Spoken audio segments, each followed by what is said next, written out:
자, 오늘 말씀 예언된 메시아와 교회 탄생 누가복음 52번째 시간이고요. 자, 22장 21절부터 53절까지 보겠습니다. 제목은요. 최후의 만찬에서 가룟 유다의 자리가 제목이에요. 최후의 만찬에서 가룟 유다의 자리. 자, 누가복음 22장 21절입니다. 자, 우리가 지난 시간에 예수님의 새 언약 제정에 대해서 봤어요. 예수님이 적어도 2잔 이상의 포도주를 쓰셨다라는 것이죠. 유대인들이 유월절을 기념하려고 4가지 의미의 잔을 들었다라는 것을 알려드렸었습니다. 자, 근데 21절부터 배반자에 대한 언급을 예수님께서 하십니다. 그러나 보라, 나를 파는 자의 손이 나와 함께 상 위에 있도다. 인자는 이미 작정된 대로 가거니와 그를 파는 그 사람에게는 화가 있으리로다 하시니, 그들이 서로 묻되 우리 중에서 이 일을 행할 자가 누구인가 하더라. 이 누가복음은 유다의 배신에 대해서 굉장히 적은 분량만을 다룹니다. 여기서 딱 언급하고 그냥 넘어가요. 마태랑 마가는 조금 더 다룹니다만 마태랑 마가도 짧습니다. 근데 마태와 마가와 누가와의 차이점이 있는데, 누가는 현실을 재구성하는 데 좀 초점이 있다고 했어요. 근데 마태랑 마가는요, 이제 순서를 더 보면은 가룟 유다의 배신이 먼저 나옵니다. 그 다음에 성만찬이 있어요. 가룟 유다의 배신이 먼저 나오고 그 다음에 성만찬이 나옵니다. 마가복음도 배신이 먼저 나오고 그 다음에 성만찬이 나옵니다. 근데 누가를 보면은 지금 20절까지 보니까 해언약 제정해 주셨잖아요. 성만찬 제정해 주시고 그 다음에 유다의 배신 이야기가 나오거든요. 그럼 순서가 뭐가 이제 사실이고 뭐가 편집이 된 걸까? 그러면 마태랑 마가가 편집을 한 것 같아요. 무슨 편집이냐면은 그 사람은 우리의 이 만찬에 참여할 자격이 없다. 그래서 유다가 배신해서 먼저 나가고 그 다음에 이제 새 언약 제정하신 것처럼 마태랑 마가는 나와 있습니다. 근데 요한복음에서 이 유다의 배신을 굉장히 자세하게 다루거든요. 근데 요한복음은 예수님이 식사 도중에 제자들의 발을 씻겨주시는 거 아시죠? 발을 씻겨주시는데 그 발을 씻겨주시는 사건 뒤로 가룟 유다의 배신이 언급되어 있습니다. 그러면 이제 누가도 보니까 이제 만찬 새 언약 먼저 나오고 그 다음에 이제 유다의 배신이 언급되잖아요. 그러니까 이 유다와 요한은 사건을 있는 그대로 재구성을 한 거고 마태랑 마가는 편집을 한 거예요. 그런 녀석은 우리의 새 언약에 참여할 자격이 없어. 그러면서 배신하고 나가버린 걸로 이제 되어 있죠. 근데 이제 요한복음 보면 예수님이 빵을 적셔서 주잖아요. 그러니까 만찬 중에 혹은 만찬 후에 있었던 사건이에요. 유다의 배신이. 이 요한복음과 누가복음의 재구성을 잘 보면은 여기에 정말 극도의 아이러니가 들어있습니다. 우리가 저번에 예수님의 최후의 만찬은 그 레오나르도 다빈치처럼 잘 보면은 책상이 긴 거 하나, 사실은 이제 그림이니까 그렇게 그린 것 같아요. 긴 거 하나. 그리고 예수님과 제자들이 다 의자에 앉아 있습니다. 근데 사실 진짜 현실을 구성하면은 예수님은 의자에 앉지 않았을 것이고 아마도 자리가 깔려있는 바닥에 앉았을 거예요. 바닥에 앉으셨을 거고 테이블은 디귿자 모양, 이렇게 디귿자 모양으로 되어 있을 겁니다. 그래서 이거를 트리클리니움이라고 부른다라고 로마에서의 이제 연회장의 구조예요. 디귿자 구조.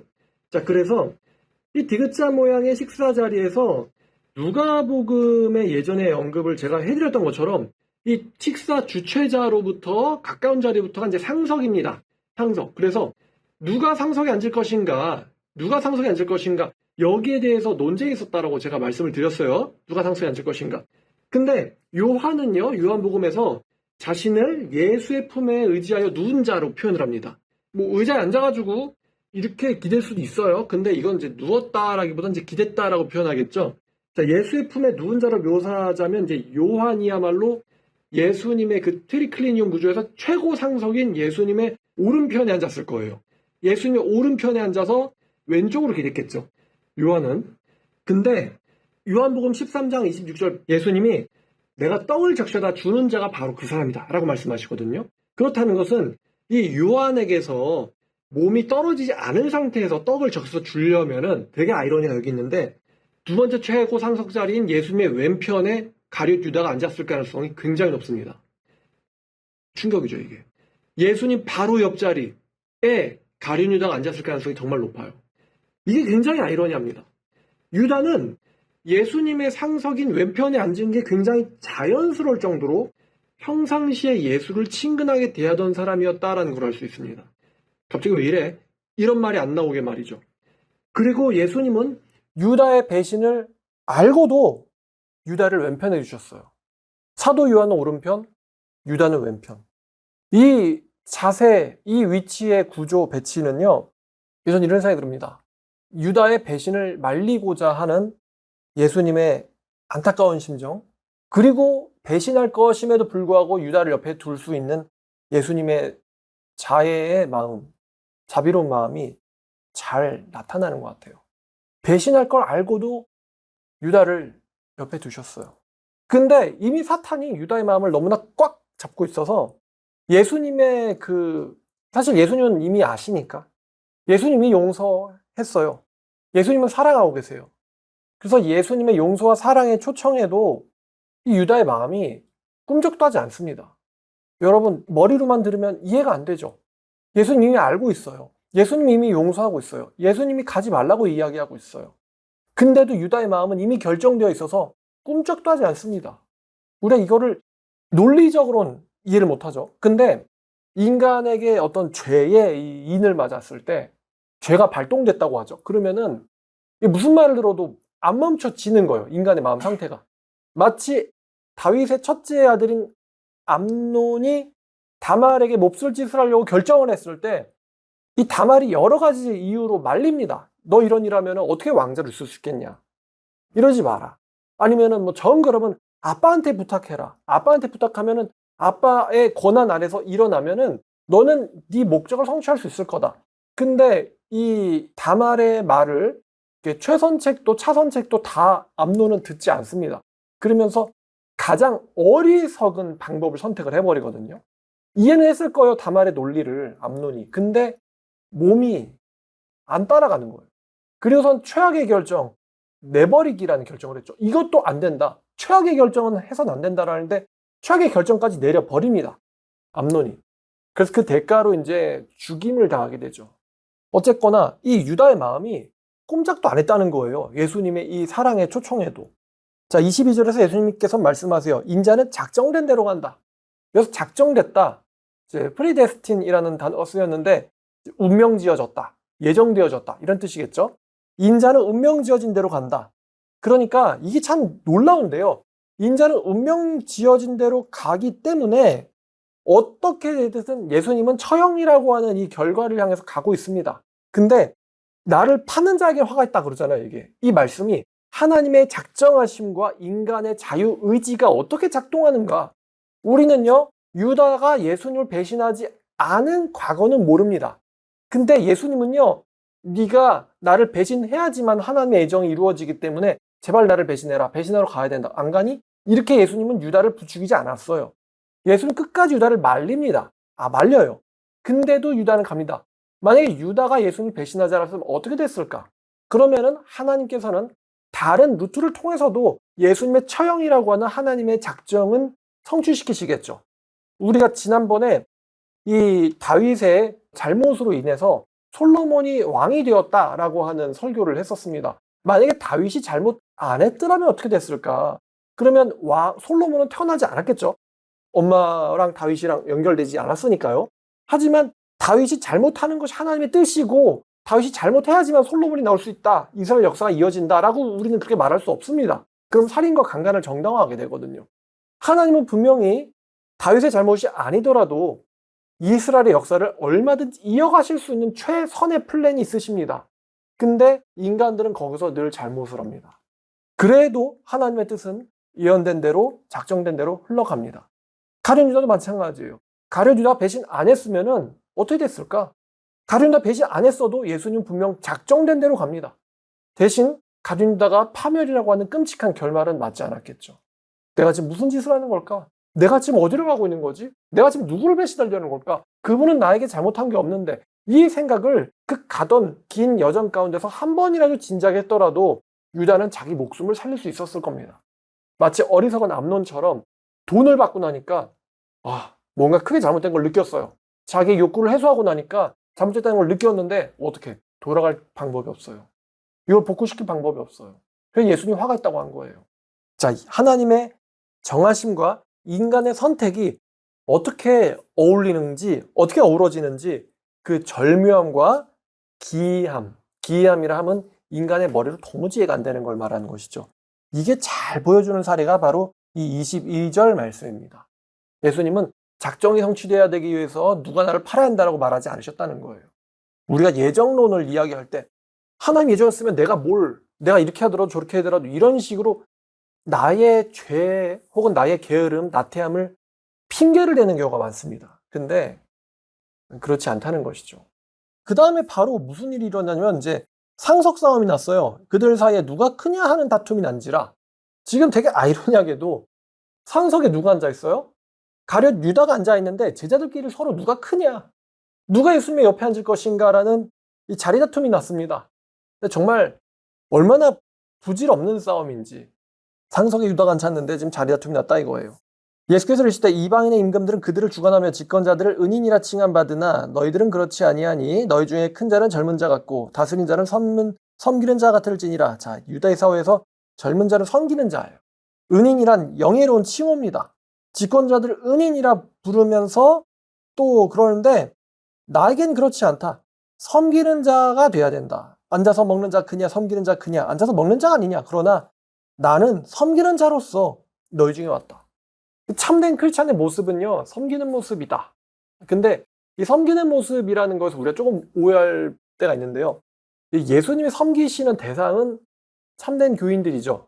참된 교인들을 예수님은 섬기시고 계세요. 근데 참된 교인들끼리 있을 때 우리는 누가 지배자가 될 것인가 이런 고민을, 글쎄요, 참된 교인끼리 있을 때 섬김이란 건 너무 즐거운 일입니다. 그러니까 우리가 제 섬김 자체에 대해서 약간 강박적인 말씀으로 받아들일 때가 있거든요. 근데 예수님은 교인들을 섬기세요. 교인들을. 자, 그러나 이제 섬김의 리더십. 이 섬김의 리더십이 전혀 의미가 없는 너무나도 악한 사람들이 현실에 존재하는 건 사실입니다. 사실이에요. 우리가 섬김과 다스림의 섬김과 다스림, 좀 고민 잘해야 될 것 같거든요. 다스림과 섬김. 근데 크리스찬에게는 둘 다가 요구돼요. 섬김과 다스림. 그러니까 교인들을 섬길 때 정말 이런 양을 사랑하는 심정으로 섬기는 것도 필요하지만, 이제 목사의 본분은 그들을 천국으로 인도하는 게 목사의 본분이기 때문에 어떤 부분에 있어서는 절대 타협할 수 없는, 양보해서는 안 되는 부분이 존재한다는 것도 여러분들에게 말씀드렸었습니다. 자, 그래서 너희들은 나의 모든 시험 중에 항상 나와 함께한 자인즉 내 아버지께서 나라를 내게 맡기신 것처럼 나도 내게 맡겨 너희로 내 나라에서 내 상에서 먹고 마시며 또는 보좌한 자 이스라엘 12지파를 다스리게 하려 하노라. 자, 너희들은 나와 함께 시험을 같이 했다. 저 이 말씀 보면서 나도 이런 시험을 좀 감당해가지고 예수님과 같이 통치에 참여한다면 좋을 것 같은데 라는 생각을 했었습니다. 근데 제자처럼 예수님을 3년간 따라다니는 것도 분명히 쉽지는 않은 일입니다. 예수님을 3년 따라다니는 일은 쉽지는 않은 일. 자, 그 다음에 31절. 시몬아 시몬아 사탄이 너희를 밀가부르듯 하려고 요구하였으나, 여기서 이게 베드로한테만 하신 말씀은 아닙니다. 왜냐하면 뒤에 너희잖아요. 너희인데 시몬을 언급하신 것은 제자 중에 대표이기 때문에 시몬을 언급하신 거죠. 사탄이 요구하고 있다. 너희들을 밀을 까부시는 것처럼, 밀을 박살내는 것처럼 너희들을 까부시려고 사탄이 요구하고 있다는 거예요. 지금 제자들의 눈엔 보이지 않지만 지금 뒤에서는 치열한 싸움이 진행되고 있어요. 우리가 욥기 1장을 연상할 수 있는데요. 욥은 그냥 고난당하죠. 근데 사실 배후엔 누가 있어요? 사탄과 하나님이 줄다리기라고 있습니다. 사탄이 요구하고 있어요. 제 믿음 가짜예요. 제 믿음 가짜예요. 다 박살내버릴 테니까 좀 주세요. 쟤네 믿음 전부 가짜예요. 하나님, 제가 박살내드리죠. 그래서 사탄이 요구하고 있어요. 쟤네들을 내어달라고. 그런데 예수님께서 말씀하세요. 예수님께서 내가 너희들이 믿음이 떨어지지 않도록 기도했다. 잘 보면 기도했다가 이미 과거 시제예요. 이미 이 전쟁은 하늘에서 끝난 거예요. 사탄이 제자들의 믿음을 까부시려고 요구하는 거, 그리고 예수님이 그들의 믿음이 완전히 바닥에 떨어지지 않도록 기도하는 거, 이미 이것들은 지나간 일들입니다. 현실에서는 일어나지 않은 일인데 말입니다. 자, 지금 제자들은 이미 배신도 하기 전인데 천상에서는 제자들의 믿음을 놓고는 싸움이 난 거예요. 사탄과 예수님 사이에서 말이죠. 자, 사탄은 요구했지만 예수님은 기도했다. 기도하셨다. 그러니까 우리가 그 성경에서 이제 중보를 위해서 기도하라라는 말이 있는데 이미 우리가 중보를 위해서 기도하기 이전부터 전쟁은 결정이 났었을 수도 있습니다. 그러나 어떤 형제를 위해서 혹은 어떤 자매를 위해서 진심으로 중보하는 일은 천상에서 혹은 영적 세계에서 그 형제 믿음이 저기 땅으로 처박히는 일을 방지하는 데 중요한 역할을 할 수가 있어요. 예수님은 너무나 놀라우신 통찰력 때문에 시간을 앞서서 미리 기도하신 것이죠. 자, 너희들은 시험을 받게 된다. 그러나 너희의 믿음이 완전히 땅에 처박히진 않는다. 완전히 떨어지진 않는다. 왜냐하면 예수님께서 그들을 위해서 기도하셨기 때문이다. 따라서 그는 엄청난 시험을 받게 되지만 그의 믿음은 곧 회복되게 될 것이다 라고 예수님께서 말씀하셨습니다. 자, 그러니까 이미 이제 이 사탄과 예수님의 전쟁은 예수님의 승리로 끝난 거죠. 예수님의 승리로 끝난 거예요. 사탄과 예수님의 전쟁, 사탄의 요구와 예수님의 기도는 이미 예수님의 승리로 끝났습니다. 이미 끝났어요. 그래서 제자들은 떨어지지 않았습니다. 그렇게 결정이 됐어요. 자, 내가 너희를 위하여 믿음이 떨어지지 않도록 기도하였으니 너는 돌이킨 후에 내 형제를 굳게 해라. 그러니까 베드로가 돌이킬 거는 정해졌어요. 이미 정해진 일입니다. 근데 예수님께서 전 이 문장에서 32절에서 기도하여 노니까지는 필요한 문장인데 왜 너는 돌이킨 후에 내 형제를 굳게 하라라는 문장이 왜 들어갔을까? 아니 이게 이미 정해졌다면은 이런 말을 못하러 하시지? 이런 생각을 할 수 있지 않습니까? 이미 정해졌다면. 근데 예수님은 베드로한테 필요한 말씀을 주신 거예요. 베드로는 이미 배신도 하기 전이고 회심하기도 전이지만 베드로에게 필요한 말씀을 예수님께서는 주신 거예요. 훗날 들었을 때, 떠올렸을 때 필요한 말을 예수님께서는 베드로에게 주신 겁니다. 이미 전쟁은 승리로 끝났지만 예수님의 승리로. 자, 베드로는 예수님처럼 미래를 알지 못하죠. 미래를 다녀오지 않았어요. 그래서 베드로는요, 좀 황당하게도 저는요, 주님과 함께 오게도 죽는데도 가기를 각오했습니다. 예수님의 이야기는 이미 영적 전쟁은 영계에서 일어났었고 사탄의 강력한 요구가 있었지만 나의 기도로 너의 믿음은 떨어지지 않는 걸로 결정나고 승리로 끝났다. 근데 베드로는요, 이제 그런 예수님의 이런 시공간을 초월하는 듯한 말씀은 이해를 못하죠. 그러니까 다만 자기의 심정만 얘기하는 거예요. 저는요, 모든 각오가 되어 있습니다. 그러니까 예수님께서 이게 이제 정당하게 표현하면 이런 거죠. 각오? 오늘 너는 나를 부인한다. 네 말이 사람들의 귓가에서 떠나기도 전에 너는 나를 부인할 거야. 네 각오? 넌 나를 부인할 거야. 네가 돌이킨다라는 것은 나의 기도에 대한 결과야.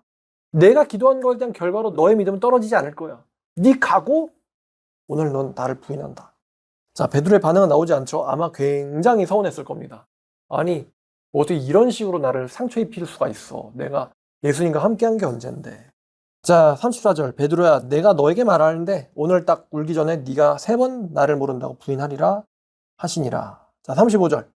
그들에게 이르시되 내가 너희를 전대와 배낭과 신발 없이 보내었을 때 부족한 것이 있었느냐? 이르되 없었나이다. 그러니까 예수님이 말하는 신발이란 맨발로 보냈다는 게 아니라 여분의 신을 준비시키지 않았다는 뜻입니다. 그런 거를 없이 보냈을 때 너에게 부족한 게 있었느냐? 없었다. 그러니까 예수님이 공생애에서 함께 하실 때는 예수님이 모든 것을 봐주셨어요.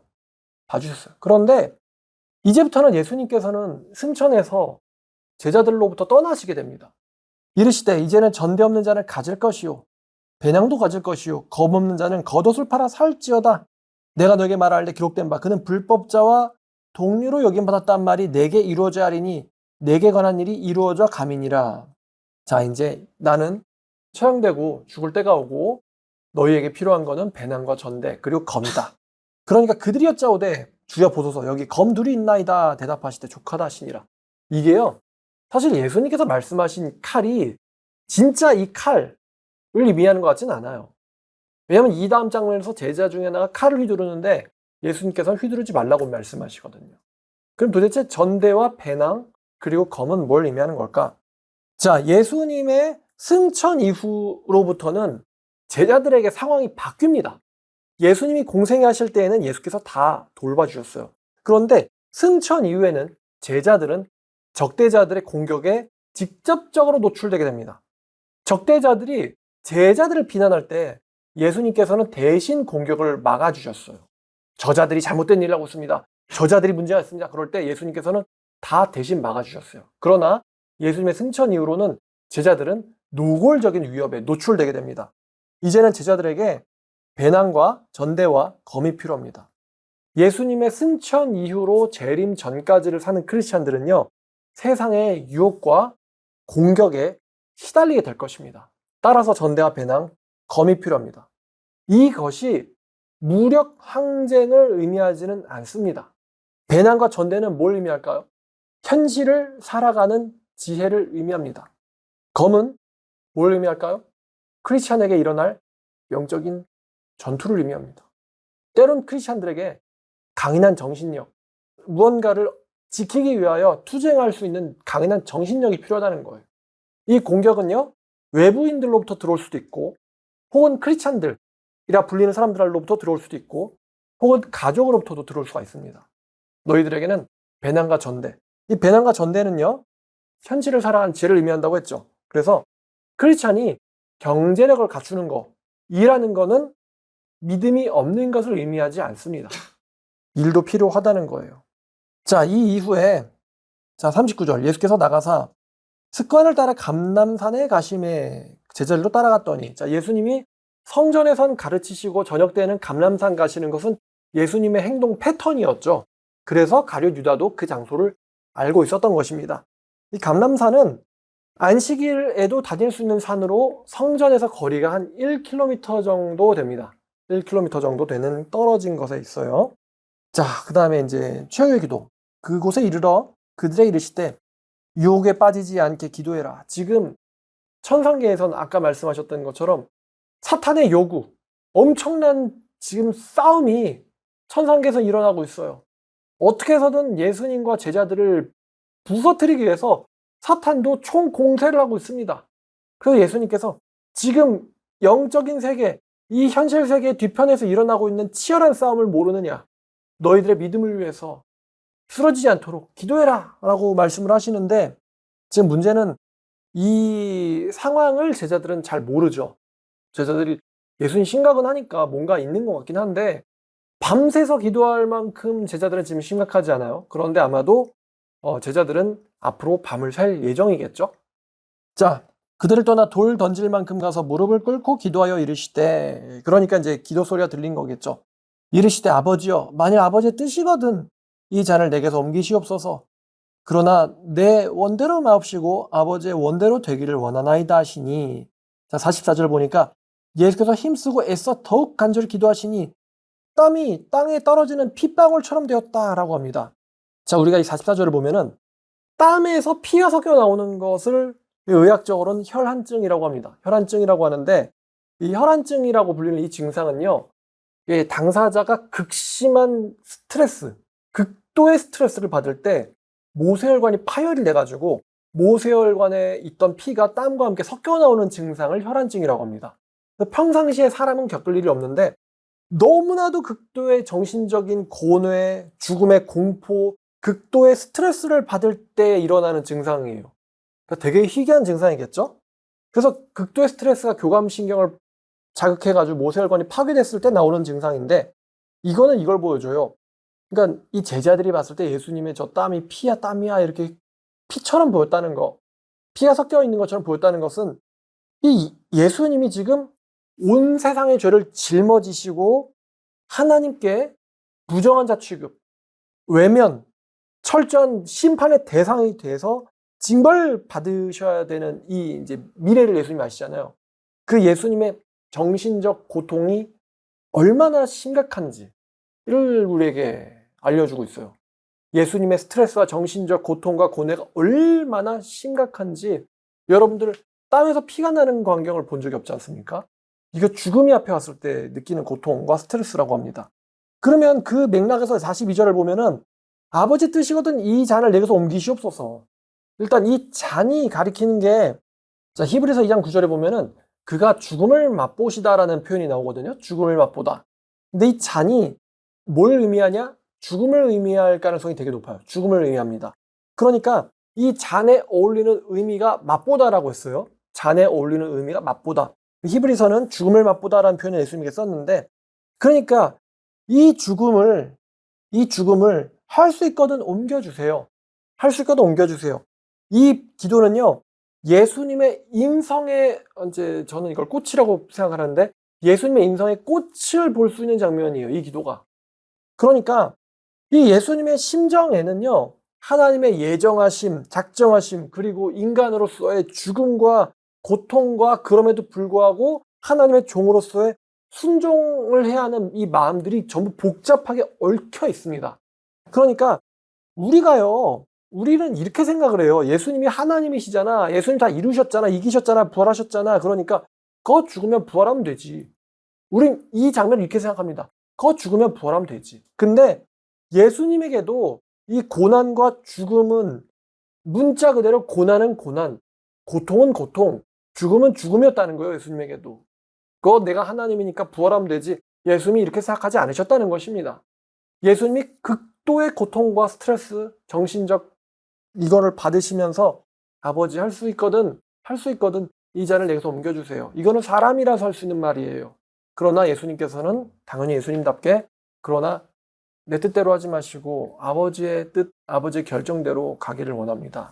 라고 예수께서 말씀을 하셨어요.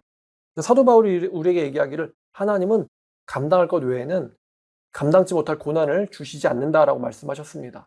그러니까 예수님께서 감당하실 수 있는 이러한 일을 주님 하나님께서 주신 것이죠. 자, 그러나 예수님도 사람이시다.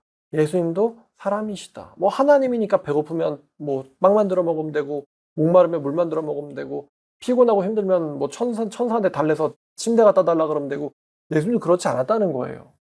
극도의 인간성을 예수님이 갖고 계셨다라는 것입니다. 자, 그렇게 기도를 예수님께서 이렇게 하고 있어요. 그래서 천사들이 나타나서 예수께 힘을 다했다. 자, 이런 장면도 나옵니다. 자, 45절. 기도 후에 일어나 제자들에 가서 슬픔으로 인하여 제자들이 잠든 것을 보시고, 제자들이 힘들긴 한데 잠을 안 자고 기도할 정도는 아니었던 거예요. 이게 그냥 남의 고통은 남의 고통, 나는 나 이런 거죠. 예수님께서 어쩔 자느냐? 다 아시는 분이니까 하시는 말씀이죠. 지금 엄청나게 중요한 때인데 왜 자고 있느냐? 시험에 들지 않도록 너희를 위해서 일어나 기도해라. 기도의 대상은 나 예수를 위해서 기도해 주지 않아도 돼. 너희들의 믿음이 처박히지 않도록 기도해라. 지금이 제일 너희들의 인생에서 중요한 때인데 제자들은 기도하다 지쳐서 잠들었어요. 자, 47절. 말씀하실 때에 한 무리가 왔다. 근데 열둘 중에는 유다라는 자 그들 가운데서 앞장서서 왔다고 합니다. 자, 이제 때가 된 거예요. 자, 예수께 입을 맞추려고 가까이 오는지라. 자, 지금 이게 뭐냐? 그 어둠 속이었기 때문에 이 대제사장과 장로들의 이 종들이요, 예수님의 얼굴을 어둠 속에서 못 알아보는 거예요. 그래서 가룟 유다가 난 익숙하잖아? 그러니까 다른 사람을 헷갈려서 잡지 않도록 내가 가서 그를 안고 입 맞추겠다. 만약에 예수님이 도망가려고 했으면 가룟 유다가 잡으려고 했겠죠? 내가 가서 입 맞추는 사람, 안고 입 맞추는 사람, 그 사람이 바로 예수니까 잡아라. 되게 정말 엽기적인데요. 이 사람이 바로 당신들이 체포해서 죽여야 될 그 사람이야라는 신호를 입맞추기로 하겠다. 정말 야, 이거 보면 유다의 그 잔머리는 보통이 아닌 것 같아요. 뭐 악수하겠다도 아니고요. 악수도 괜찮을 것 같은데. 그러니까 예수님께서 말씀하시는 거예요. 네가 입맞춤으로 인자를 파느냐. 사실 이것도 가룟 유다를 향한 예수님의 손짓이 아니었을까요? 지금 네가 어떤 생각을 머릿속에 했는지 한번 너 자신의 행동을 잠깐 제3자 시각에서 봐봐. 이 행동이 어떤 행동인지.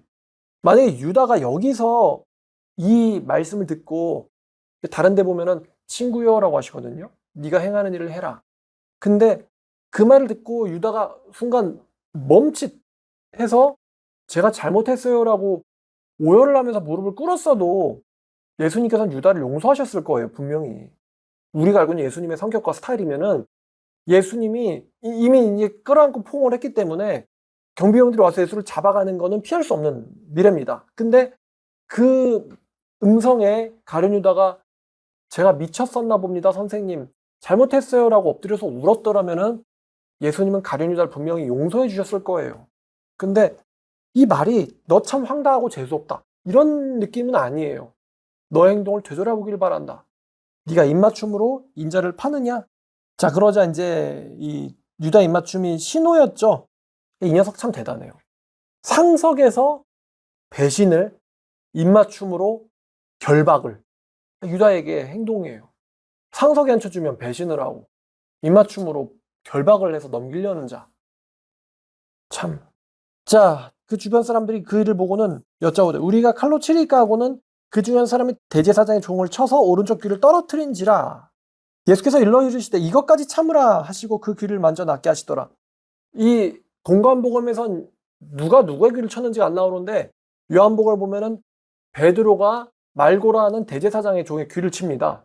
자, 요한이 그 사람의 이름을 알고 있었던 이유는 요한은요 대제사장 집안과 친분이 있어서 대제사장 집에 들어갈 수가 있었어요. 우리가 이 말고 사건에서 조금 추측을 하면은 이 말고라는 이 귀가 잘렸던 종이 이 사람이 그 뒤로 생각해 보세요. 이 말고가 자기 귀를 거울로 볼 때마다 혹은 자기 귀를 만질 때마다 누구 생각을 안 할 수가 없어요? 예수님 생각을 안 할 수가 없어요. 그죠? 잘못했나 처음에는 고통스러워하다가 잘못했나 볼 것이고 그 다음에 귀를 만질 때마다 예수님 생각을 안 할 수가 없어요. 우리가 흉터를 보면은 아 이게 그래서 다쳤었지 라고 생각을 하잖아요. 마찬가지로. 그러니까 자기 귀를 만질 때마다 예수님을 떠올리지 않을 수가 없는 상태가 되었고요. 또 이 사건 이후로 베드로와 요한이 굉장히 당당하게 복음을 전하는 걸 보고 예루살렘에서 이 말고는 분명히 큰 충격과 고민에 빠졌을 겁니다. 요한은 예수님의 제자가 되는 것 말고는 자신의 이 꼬여있는 심리를 해결할 수 있는 방법이 없어 보여요. 그러니까 종으로서 뭐 신분 보장, 경제적 안정을 누리고 사느냐, 대신 그러면은 마음은 죽을 때까지 불편하겠죠. 반대로 예수님의 제자가 되어서 양심대로 사느냐, 이러면 이제 경제적으로는 어려질 수는 있지만 대신 자기 길을 고쳐주시고 베드로와 요한이 용감하게 변한 모습에 대해서 이해하는 게 어렵지는 않았겠죠. 자, 그래서 아마도 소망 섞인 추측으로는 얘는 회심하지 않을 수가 없는 거에 걸린 거 아닐까. 회심한다는 게 저주라고 보통은 이런 걸 저주라고 그러잖아요. 뭐가 안 될 수가 없는 걸 저주라고 하지 않습니까? 근데 회심을 저주라고 하면 좀 그렇고요. 근데 말고는 회심하지 않을 수가 없는 그런 상태에 들어간 거죠. 예수님이 귀를 만져주심으로 말입니다. 예수님의 이 자세는 마지막 잡혀가기 한 명까지 구원시키려고 하는 모습을 우리가 예수님에게서 볼 수가 있어요. 배신자도 상석에 앉히고 배신자 입맞춤도 허락하시고 또 자기를 공격하는 자의 귀를 만져서 낫게 해주시고 참으로 놀라우신 인격입니다. 예수께서 그 잡으러 온 대제사장들과 성전의 경비대장과 장로들에게 이르시되 너희가 강도를 잡는 것처럼 검과 몽치를 들고 나왔느냐. 이게 지금 예수님을 잡으려고 칼과 몽둥이를 들고 왔단 말이에요. 그럼 예수님이 뭘 잘못을 했는데? 예수님이 칼에 찔리거나 몽둥이로 맞아야 될 무슨 잘못을 했죠? 없어. 예수님은 성전에서 가르치신 것밖에 없어요.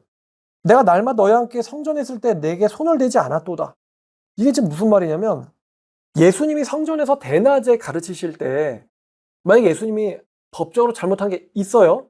그럼 대낮에 체포해야죠. 대낮에. 당신을 무슨 죄로 체포합니다. 이렇게 체포를 해야 되잖아요. 근데 예수님이 대낮에 성전에서 가르치실 때는 체포하지 않았어요. 이 사람들은 어둠 속에 숨어서 예수님께 비밀리에 무기를 들고 급습을 했습니다. 비밀리에 어둠 속에서 급습을 했어요. 이들의 체포는 합법적인 체포가 아니었다는 거죠. 이들의 체포는요, 불의하고 비겁한 행동이었어요. 그러니까 웃긴 게 이 뒤에 보면요, 죄명이 있어가지고 잡는 게 아니고 일단 잡아놓고는 죄명을 자기들끼리 맞추고 있잖아요. 이런 게 합법적인 체포 일리가 없죠. 그러니까 예수님께서 그들에게 말씀하시는 거예요. 내가 대놓고 성전에서 가르칠 때 낮에는 안 잡더니 마치 강도를 잡는 것처럼 어둠 속에서 몽둥이를 들고 날 찾아왔냐. 근데 잘 생각해봐요. 어둠 속에서 몽둥이를 들고 덮치는 건 누가 한 일이에요? 어둠 속에서 몽둥이를 들고 덮치는 거는 성직자가 할 일입니까? 아니면 강도가 할 일입니까? 그거 강도가 할 일이거든요. 근데 강도가 할 일을 왜 대제사장의 종들인 너희들이 하고 있는 거야? 배신자를 앞세워서 어둠 속에서 무기를 들고 덮치는 거. 이게 도망가지 않는 예수님을 체포한 그들의 방법이 없어요. 야, 진짜 악랄하다, 악랄해. 그런데 예수님께서 말씀하십니다. 이제는 너희의 때가 왔다. 어둠의 권세로다. 그러니까 이게 사실 너희들이 하고 있는 것처럼 보이겠지만 아니야. 지금 너희들 뒤에 있는 사탄에게 하나님께서 잠시 동안 너희들이 마음대로 할 수 있는 자유를 허락해 주셨어. 잠시 동안. 어둠의 권세, 너희의 때가 왔다. 말도 안 되는 일, 부당한 일, 비합리한 일을 저질러도 괜찮은 때가 온 거야. 너희의 때가. 하나님께서 잠시 동안 허락해 주신 거예요. 근데 이 말을 들어도 사람들이 그렇네.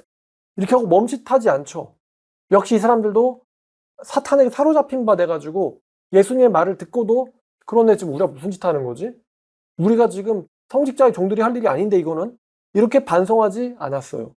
인간 사는 말입니다. 인간이 지배하는 것 같지만 사실은 그렇지가 않아요. 하나님께서 그들의 악하고 악한 의도가 잠시 동안 성공하도록 허락하신 때라는 겁니다. 지금은 너희의 때다. 어둠의 권세 잡은 때다. 자, 오늘 말씀 21절부터 53절까지 봤는데 제목이 이거예요. 최후의 만찬에서 가룟 유다의 자리. 우린 이 말씀을 통해서 정말 인간의 심리, 인간의 내면에 얼마나도 사악하고 더러운 것들이 가득한가. 너무 추악하다라는 말밖에 나오지 않아요. 추악하다라고 말을 해주고 알려주어도 설득이 먹히지가 않습니다. 그러한 인간의 정말 구제불능이죠. 구제불능의 인간의 죄인의 심리를 지금 우리는 보았어요. 자, 오늘 말씀 여기까지 하겠습니다. 기도하겠습니다. 하나님 감사합니다. 오늘 말씀을 통해서 정말 죄인을 구원하려고 마지막까지 손을 내미시는 예수님의 모습을 봅니다.